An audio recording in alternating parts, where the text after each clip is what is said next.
Eu vou falar hoje, irmãos, um pouquinho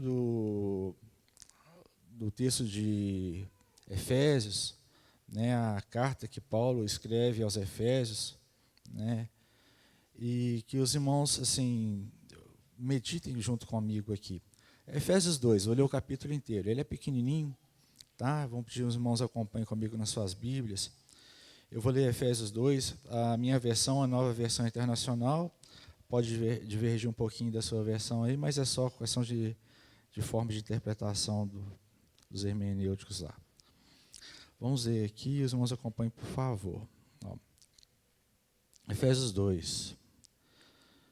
Vocês estavam mortos nas suas transgressões e pecados, nos quais costumavam viver, quando seguiam presente ordem deste mundo e o príncipe do poder do ar, o espírito que agora está atuando nos que vivem na desobediência.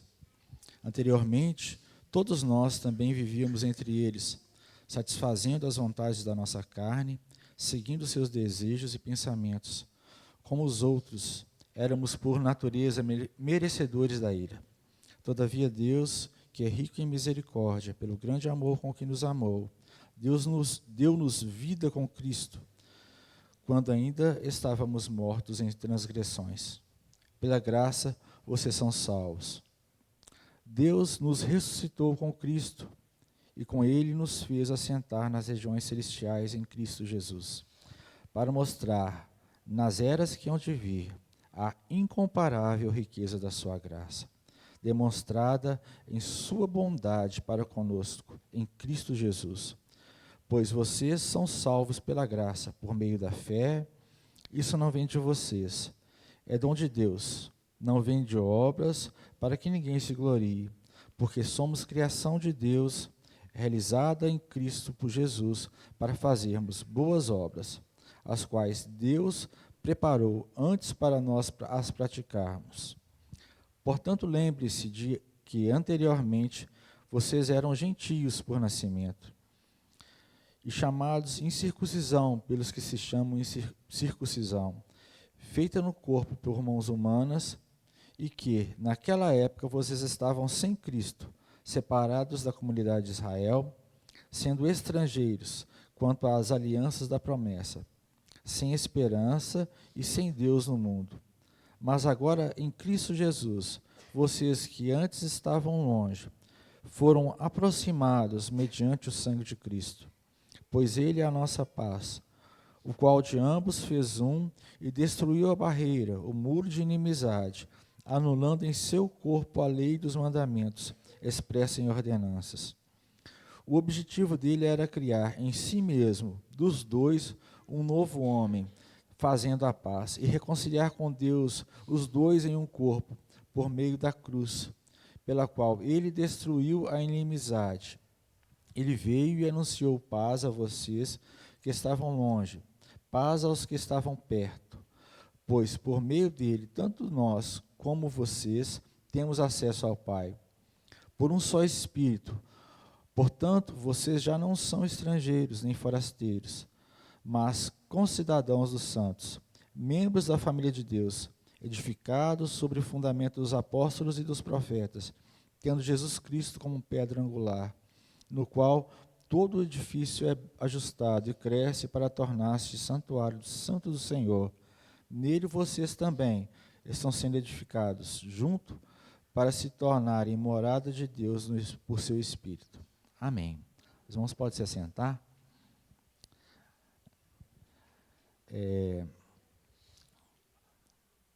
A palavra fala sobre graça, irmãos, sobre graça. Né? Graça que eu aprendi há muito tempo é favor imerecido. Né? Aquilo que você não fez para merecer é graça, é de graça. Eu, no começo, quando eu comecei a tentar preparar alguma coisa para os irmãos aqui, eu pensava uma coisa assim, graça, né?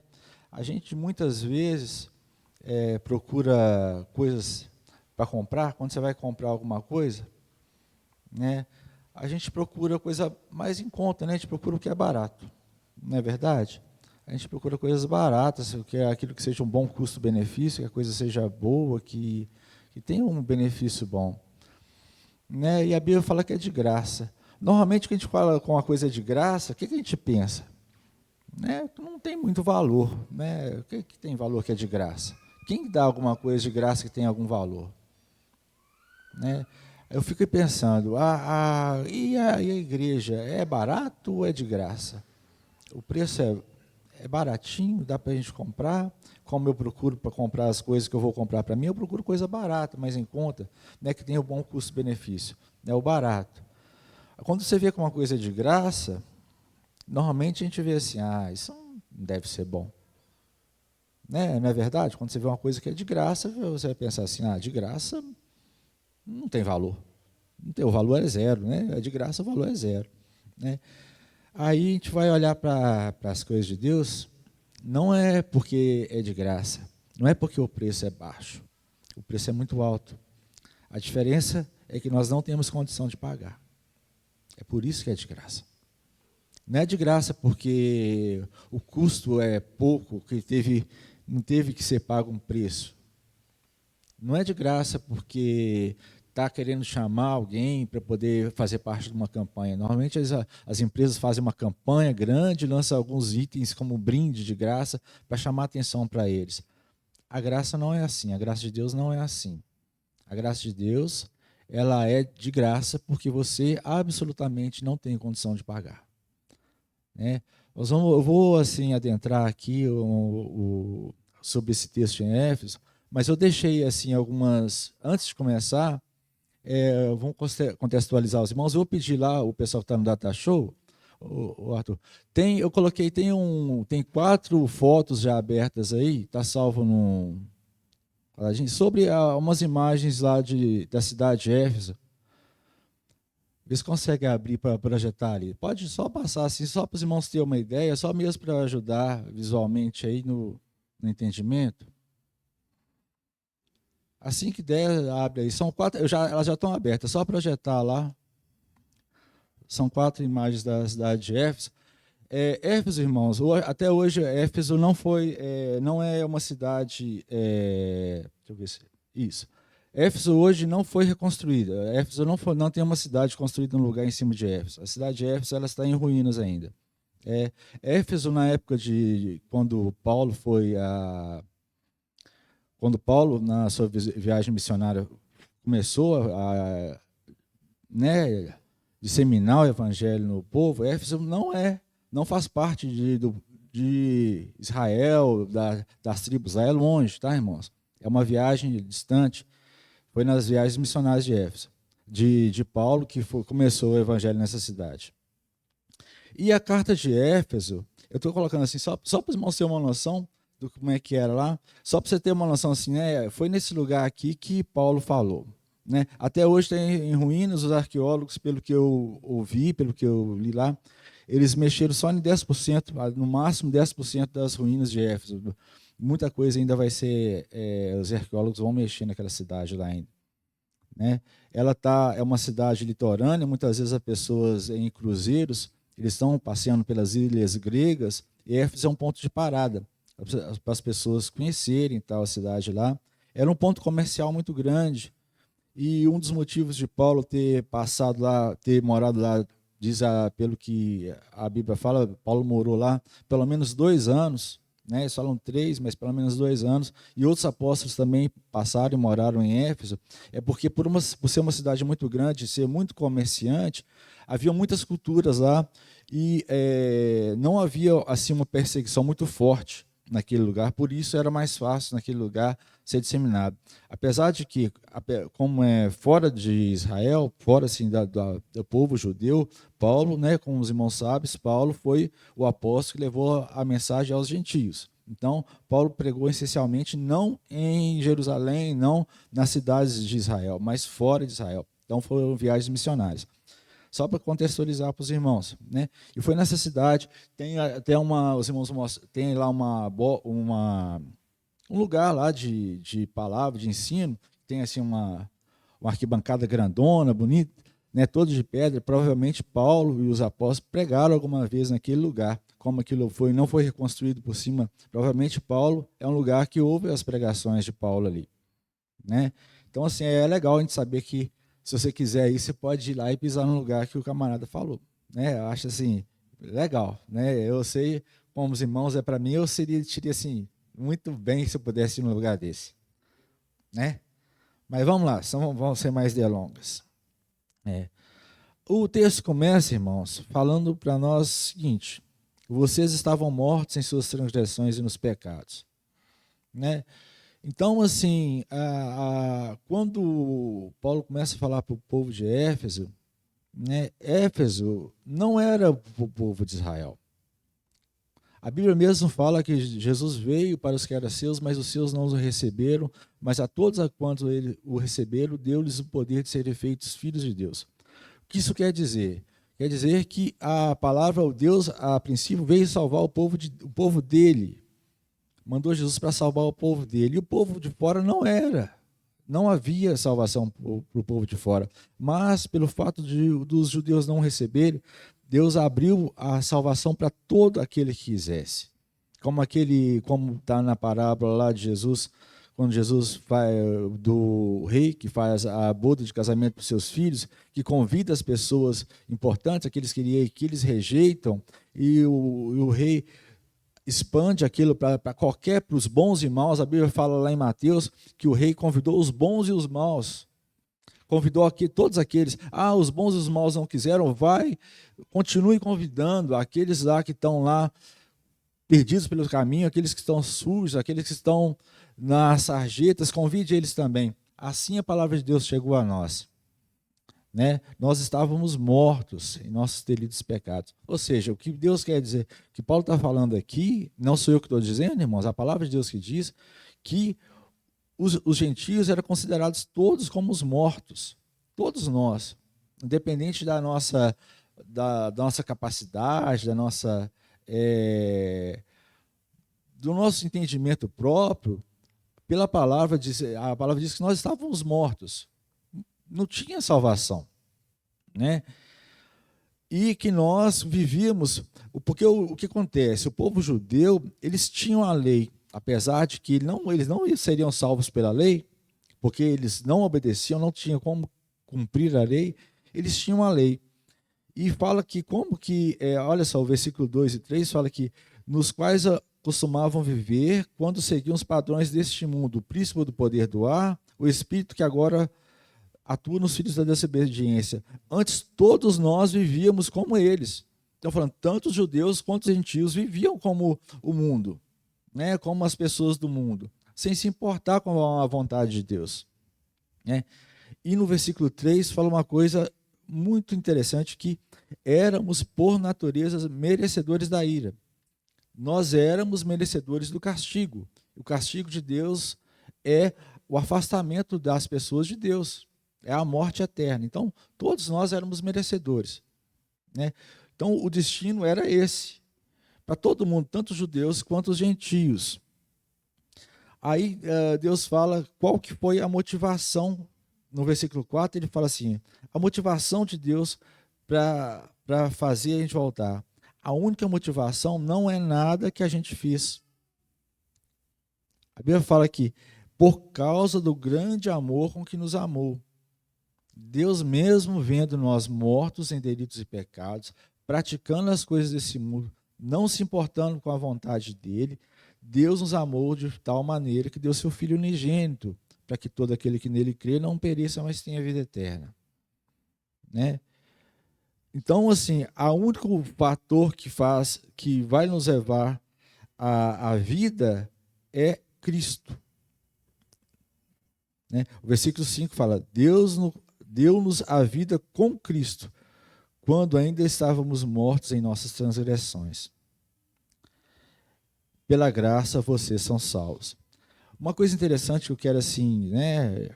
Vou falando rapidamente, os irmãos perdoem às vezes que eu até meio atropelo o entendimento, mas é uma coisa na sequência, a palavra fala justamente uma coisa que eu acho muito importante para nós. Deus nos deu a vida com Cristo. Ele nos deu a vida que Cristo trouxe. Ele nos deu a vida com Cristo. Não a vida que você vai viver, que você recebeu aquela graça e ela agora é sua. Ele nos deu a vida para viver com Cristo. Não há uma graça, irmãos, não existe graça fora de Cristo. A graça que Deus nos dá, ela é com Cristo. Se você quiser receber a graça e se afastar de Cristo, não tem graça. Deus nos deu a graça juntamente com Ele.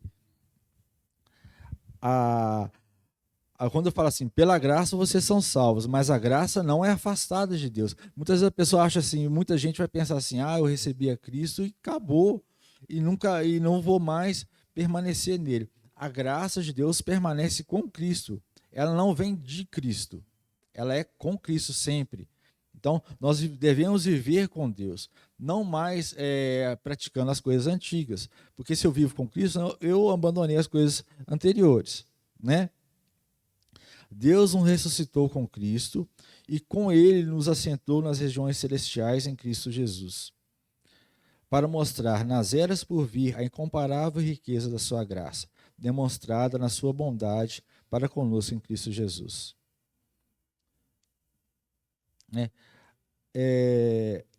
Teve um propósito. Quando Deus nos ressuscita com Cristo, Deus não nos ressuscita com Cristo, não tira quando a gente estava morto, não é verdade? Ela fala que quando nós recebemos a Cristo, nós recebemos a vida. Então a Bíblia fala que nós nos ressuscitou com Cristo. Quando Deus ressuscita Cristo dentre os mortos no terceiro dia, Ele faz com que cada um de nós, quando aceitamos a Jesus hoje, nós participamos daquela ressurreição. Vocês entendem isso? Que há uma ressurreição, há uma vida, a vida que Deus ressuscitou a Cristo. E quando nós recebemos a Cristo hoje, para vivermos com Ele, nós participamos da ressurreição. Assim como nós morremos quando Adão pecou, toda a humanidade caiu, quando Jesus ressuscita dos mortos, Ele traz consigo, à medida que cada um recebe aquele sacrifício, a ressurreição também. Amém? Então aquilo tem um propósito. Deus nunca faz nada, não dá ponto sem nó, né? Cada pontinho que dá um nó. Essa semana a patroa me colocou para embanhar umas calças lá. Para a gente embanhar a calça, você tem que dar um ponto. Quando você vai dar o segundo ponto, se você não der o nó, o primeiro ponto ele vai ficar bambo. Então, a cada ponto que você dá um nó. Então, a Bíblia é isso. Deus não faz nada sem propósito, tem uma continuidade. Você dá o ponto e dá o nó, para aquilo ficar firme. Então, irmãos, Deus tem propósito em todas as coisas, desde a coisa mais simples que na hora que você levanta, você tem necessidade de comer para começar o dia, para você ficar sem alimentado. Tudo isso remete à vontade de Deus. Você tem que estar se preparado, você tem que estar alimentado da palavra também. Você quer ter uma vida espiritual, não adianta você achar que você vai deixar a vida seguir, as coisas vão acontecer naturalmente. Não é naturalmente, você tem que se dedicar. Uma coisa que eu tenho visto também, que eu vou compartilhar com os irmãos, que não é fácil, nada que é bom é fácil. Né? Igual a graça, é boa, é ótima, mas não é barata. A graça não é barata, tem um preço. Então a gente tem que estar firme na presença de Deus, porque o preço é esse, é viver com Ele. Não adianta você querer uma vida que foi salvo sem querer uma vida com Cristo. Porque senão você, na verdade, você não entendeu. Né? Não é que você não recebeu, você não entendeu a graça de Deus. Longe de Cristo, você não entendeu a graça, você não recebeu a graça de verdade. Amém? Continuar aqui, sem me perder muito. Só um pouquinho. O versículo 8 diz o seguinte: pela graça sois salvos por meio da fé. Isso não vem de vós, é dom de Deus, não por obras para que ninguém se glorie. Né? Você está vendo que no versículo 8 ele repete o que ele disse no versículo 5, que pela graça vocês são salvos. Né? Essa ideia a Bíblia traz ela em vários locais, não só aqui no texto de Éfeso, mas também lá em Romanos algumas vezes, que é dizendo que pela graça sois salvos. Por que a Bíblia fala e repete isso? Porque nós humanos temos a tendência natural de que quando você se acomoda com uma coisa, você se acostuma com alguma coisa, você acha que você é aquela coisa, que você faz parte daquela coisa. Né? Muitas pessoas podem pensar assim, eu estou há tanto tempo na igreja, que é pela minha própria força, pelo meu próprio agir, pelas coisas que eu faço, pelas coisas que eu vivo, a forma que eu faço, né, que me dá essa garantia de ser salvo. E não é assim. A Bíblia sempre vai repetir para você: você é salvo pela graça. O seu merecimento é a morte, mas você é salvo pela graça. Então, o versículo 8, ele quer nos lembrar isso, né, que tem uma condição e não existe outra condição. Não só que tem uma condição, que você é salvo pela graça, é porque não existe outra condição. A única condição para ser salvo é pela graça. Amém, irmãos? O versículo 10 ainda diz o seguinte, ó: porque fomos feitos por Deus, criados em Cristo Jesus, para as boas obras, as quais Deus preparou previamente para que andássemos nelas. Quando Deus nos criou em Cristo Jesus, ele não está falando na nossa criação natural. Quando nós somos criados, né, nós somos vivificados em Cristo, Deus tem um propósito: boas obras, né? Mas por quê? Mas por que temos que ter boas obras? Tem um objetivo. A Bíblia, Deus quer que quando as pessoas do mundo olharem para nós, pelas nossas boas obras, preste atenção, não é pela nossa beleza, não é pela nossa capacidade, não é pelo nosso intelecto, não é pelo nosso poder, não é pela nossa condição financeira, não é pela família que nós nascemos, é pelas nossas boas obras. Pelas nossas boas obras, nós seremos reconhecidos como os filhos de Deus. Não adianta se você está bem de situação ou está mal de situação financeira. Não adianta se você está alegre ou se você está triste. Não importa, né, em que lar você nasceu, se você nasceu num lar muito rico ou num lar muito pobre. São as suas obras que identificam você como cristão. Não adianta também você achar que você fez por causa de alguma coisa, algum merecimento que você teve. São as suas boas obras. É aquilo que você faz, aquilo que as pessoas veem em você, né? É o seu agir diário. Não é o agir aqui na igreja, é o agir lá no local de trabalho. É o agir lá com seus amigos. Aquilo que você fala com eles, aquilo que você vive com eles. Aquilo reflete Deus em você ou não. Aquilo reflete Deus em você ou não. Porque pode refletir Deus, mas pode também não refletir Deus. Eu oro para que os irmãos sempre reflitam o amor de Deus, porque a partir do momento que vocês reflitam o amor de Deus, Deus é glorificado. Não é você que é glorificado, Deus é glorificado através da sua vida. Amém? Irmãos, vamos continuar aqui, só para assim, dar um andamento aqui. Ó. Às vezes eu fico meio perdido.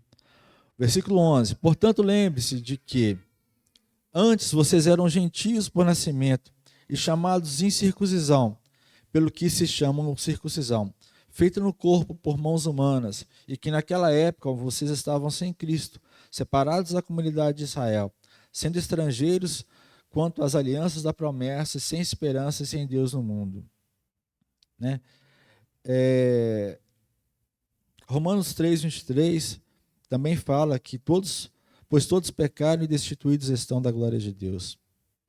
O autor o Paulo fala, nos relembra, né, lá do comecinho do capítulo, né, vocês estavam mortos, né, e lembra por que vocês estavam mortos. Vocês eram gentios, vocês não tinham a lei, não tinham os profetas, vocês não tinham a promessa era para o povo de Deus.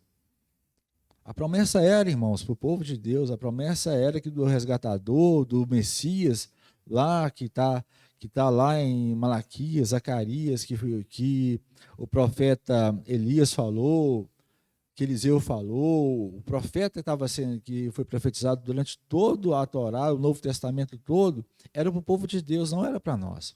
Então, o autor lembra disso.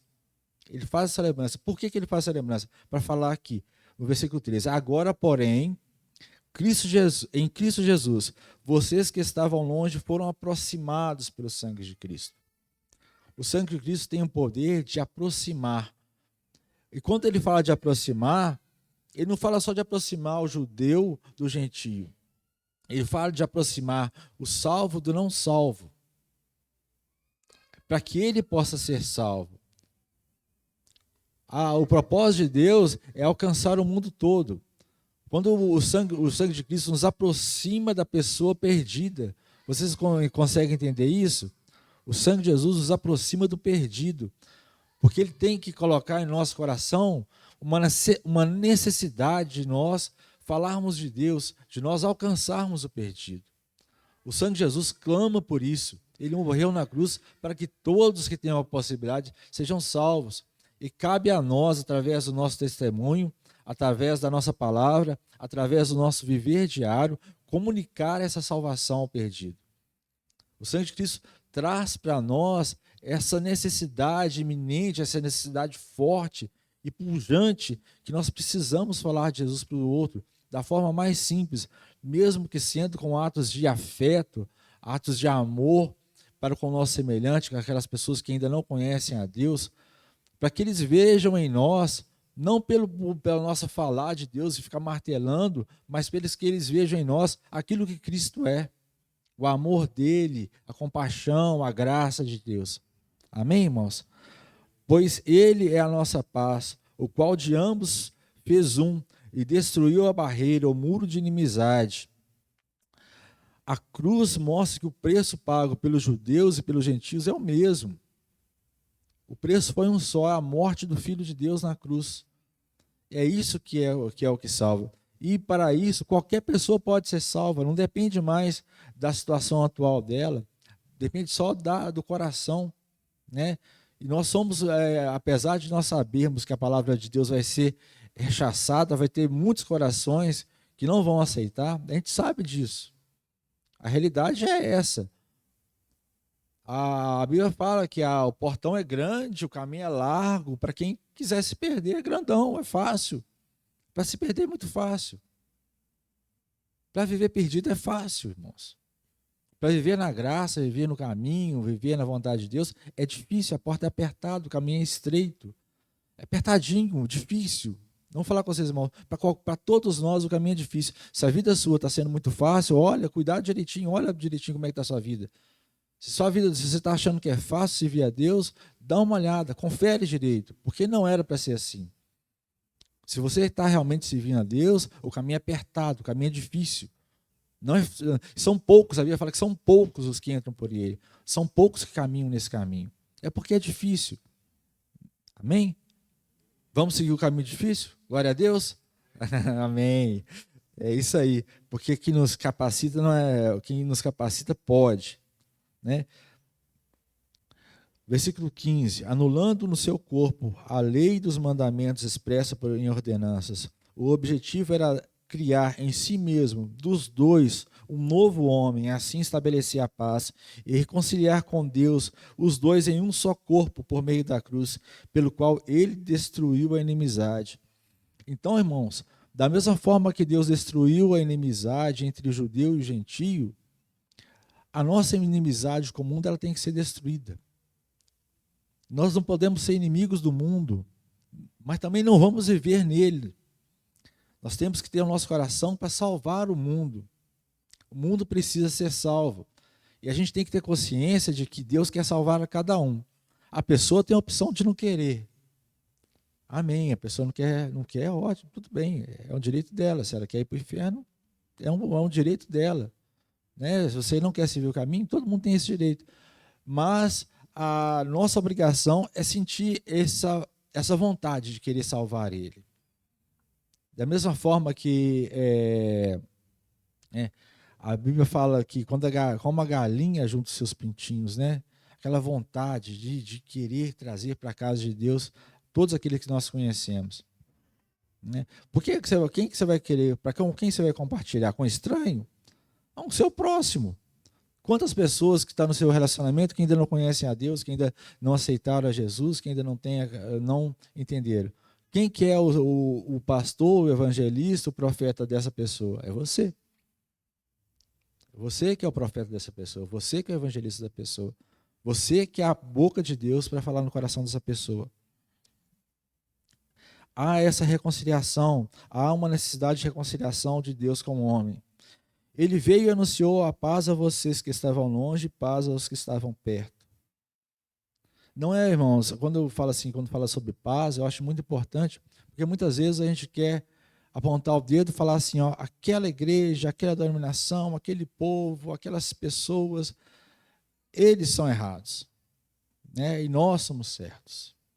Né? Quantas vezes, né? Mesmo sem querer, a gente não pensa isso assim, que camarada lá, aquela religião, aquela seita lá. A comissão é para levar o evangelho. A comissão não é para julgar. Ide por todo mundo levar o evangelho a toda criatura. Quem vai julgar é Deus. Você não tem o direito de julgar. Você é pecador. Você estava morto. Está aqui salvo pela graça. Não tem capacidade. Não é a sua capacidade. Não é nada que você fez. Você não fez nada para merecer estar aqui. Tudo que você fez, não te garante, qualquer coisa que você faça, não é capaz de te salvar. Mas a graça remidora do Senhor, ela tem essa capacidade de salvar e unir, e tal ponto de colocar no seu coração esse amor grande por aquele que se perde. O amor de Deus pela aquela pessoa que se perde. Pois por meio dele, ambos temos acesso ao Pai, por um mesmo Espírito. Portanto, vocês já não são estrangeiros, nem forasteiros, mas concidadãos dos santos e membros da família de Deus. Edificados sobre o fundamento dos apóstolos e dos profetas, tendo Jesus Cristo como pedra angular. A base, irmãos, é o Evangelho, são os apóstolos, é Cristo. A base da comunicação do Evangelho são os profetas da antiguidade e são os apóstolos. Eles são a base, vamos lá. Mas nada substitui a pedra angular. Todo apóstolo, todo profeta vai falar, vai pregar, vai levar a igreja com base na pedra angular. Tudo é construído a partir da pedra angular. A pedra angular é Cristo. Tudo aquilo que está fora de Cristo não é Evangelho. Então, assim, qual que é o discernimento? Aqui ele meio que dá uma deixa para você entender, quando que está certo, quando que está errado. Que palavra é a certa e que a palavra é errada. Quando o fundamento é Cristo, amém, a palavra é certa. Se o fundamento não é Cristo, se é as obras, se são as pessoas, se são as doutrinas das pessoas, está errado. Enquanto a base for Cristo, está tudo certo. Então, que Deus, assim, né, que você possa entender isso também. O versículo 21 e 22, para finalizar, fala no qual todo edifício é ajustado e cresce para tornar-se um templo santo no Senhor. Nele vocês também estão sendo edificados juntos para se tornarem morada de Deus por seu Espírito. Né? Então, nós estamos sendo edificados ainda. Não estamos prontos. Né? Ninguém está pronto. Nós somos edificados em Deus para nos tornarmos morada do Espírito Santo. Né? O Espírito Santo habita hoje em nós como vasos de barro. Por que fala vasos de barro? Porque não sei se vocês já tiveram um vaso de barro na sua casa, vocês já manusearam aquilo é muito frágil. É muito frágil. A Bíblia nos compara a um vaso frágil. Nós somos frágeis. Nós estamos sujeitos às nossas naturezas de pecar o tempo todo. Né? A loja nós já vendemos vaso. Muitas vezes, não foi uma vez só não. Antes de vender o vaso para o cliente, já estava quebrado. Antes do cliente colocar a mão nele, já estava quebrado. Tão frágil que é. Qualquer batidinha que você dá, às vezes no transporte, trazendo lá do fornecedor para colocar na loja para vender, no transporte, o vaso é de barro, ele quebra com muita facilidade. Então qual que é o remédio? Toma cuidado. Caminho apertado, toma cuidado. Né? Você é vaso de barro, irmão. Não se engane, você não é de aço, não. Você é vaso de barro. Deus é o artífice, é o oleiro que faz o barro. Se você se quebrar, não preocupa não, deixa Deus te moldar de novo. Deixa Deus te moldar de novo. Deus tem uma esperança viva, uma paz gloriosa, um caminho maravilhoso para a gente servir. Né? Que nós possamos colocar o nosso coração na vontade de Deus. Né? E assim como quando Paulo... Normalmente as cartas que Paulo escreve às igrejas, geralmente ele escrevia para exortar, para corrigir alguma coisa, para apontar alguma coisa que precisava ser mudada. Aos Efésios, Deus não escreveu dessa forma. É só para lembrar o que vocês são. Né? Deus voltou lá, aquela igreja estava firme, e no capítulo 1, tanto é que o capítulo 1, Paulo agradece assim, se você ler, irmãos, Efésios, é pequenininho. Eu ouvi algumas vezes, eu coloquei para ouvir lá algumas vezes, é um livro pequenininho. No começo você já começa agradecendo, fico feliz porque vocês estão firmes, fico feliz, sou grato a Deus porque vocês abençoam, que tem o coração bom. Então, essa palavra que Deus traz aos Efésios, não é uma palavra pesada, mas é uma palavra para mostrar assim, a da necessidade do amor de Deus, para que a gente se lembre de quem nós somos e qual que é o propósito de Deus para a nossa vida. Amém? Eu peço, eu vou encerrando nessas palavras, peço, irmãos, assim, desculpa por alguma coisa, né? Como eu disse, eu prefiro estar atrás do teclado, mas que Deus possa tocar no seu coração, né? Que Deus possa falar com você cada vez mais, que o amor de Deus alcance nossos amigos, né? A minha oração principal é essa aqui, os seus amigos ouçam falar de Jesus através da sua vida, que você seja uma bênção na vida deles, que assim, que lá na jornada eles possam dizer, não, que bom que eu conheci o fulano, que o fulano me levou para Jesus. Amém? Muito obrigado, Deus abençoe.